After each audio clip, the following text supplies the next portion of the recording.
and then being knocked out is exactly what happened. Leganés advancing on the away goal rule to the semi-finals as it finishes 2-1 at the Bernabeu. Wow. Wow, indeed.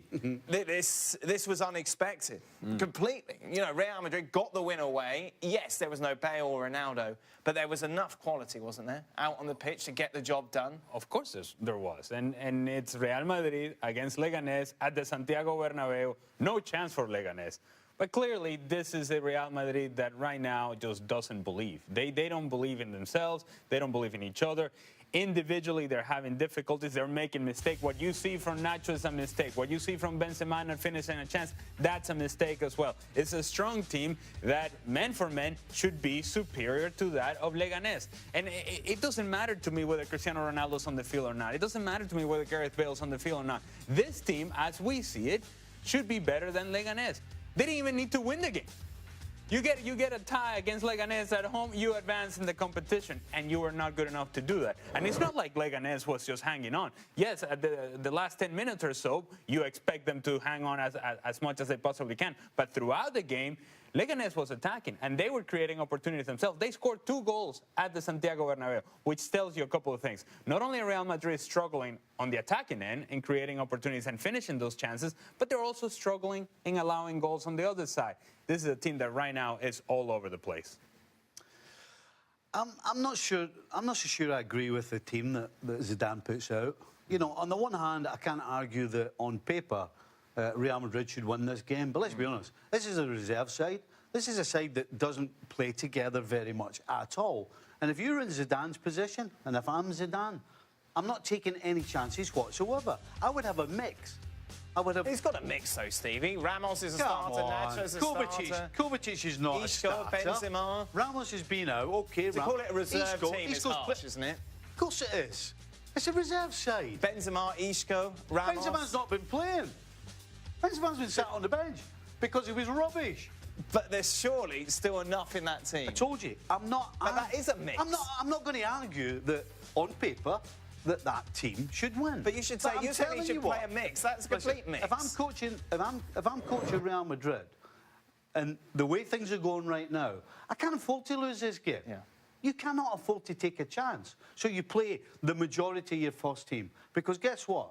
Even if you win 6-0, it's good to win 6-0. It's good for your team. And they need goals. If there was ever a picture as to what Real Madrid is right now, as they were trying to create opportunities in the last 5 minutes or so, Luka Modric, who at one point last season was arguably the best midfielder in the world, was unable to complete 10-yard passes consistently. He was hitting 10-yard passes straight out of bounds. That's who they are right now. Those are the mistakes that they're making. Now, it's one thing if a Leganés player is making those sort of mistakes, because you're like, well, you said, well, it's Leganés. Well, what else? What else do you expect?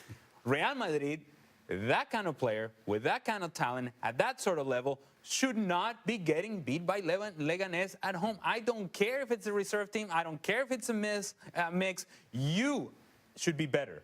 But the truth is that this team, the version that we have seen of Real Madrid, whether it's the first team, the reserve team, or a mix, they haven't been good enough at any point this year. The thing is, the big question now is, what now for Real Madrid? They're 1 million points off Barca in La Liga. That's done. Out the Copa del Rey, you've got one last chance to salvage anything from this season, and that, of course, is in the Champions League. Problem is, you're coming up against one of the favourites in PSG. Is there any argument to say, get rid of Zidane now? No. No. You've got 3 weeks. You've got 3 weeks to bring in someone new, someone just to freshen everything up, someone who can surely unite this dressing room. No, not at all. Absolutely not at all. Listen, the one thing we should never forget is the quality, and at their best, the mental strength that this team actually has. Now, they haven't been shown it, but if there's ever a game where a team with that sort of quality can actually surprise us all, it's against PSG. And I think to do that, they need Zidane there. Because if you take the manager away, then it's, all of a sudden, for me, it changes far too much. Here's the thing. If Real Madrid beats PSG, it wouldn't be a shock. I don't find it to be as shocking as some people may think. It wouldn't be a surprise because Real Madrid, talent level, is extremely high. It's just as high as that of PSG. The problem is they are not playing like it. And that's when I go back to something that we have discussed in the past. There's a lack of confidence in this team that when things start going or give sort of the signs that you're going in a negative direction, things start falling apart very quickly. It's the sort of way that a team that would be struggling with relegation would be playing like. In that sort of mentality that you expect bad things to happen. Well, when you expect bad things to happen and those things start trickling in the game, then the team falls apart and gets disjointed. And you see it individually and as a group. You don't expect that from Real Madrid. And that part of that is on the players individually, part of that is on the group, but also part of that is on Zidane. At some point, the players that have won back-to-back Champions League got to show up. And at some point, the coach that won back-to-back Champions League has to show up as well. Of course, what has made this season even worse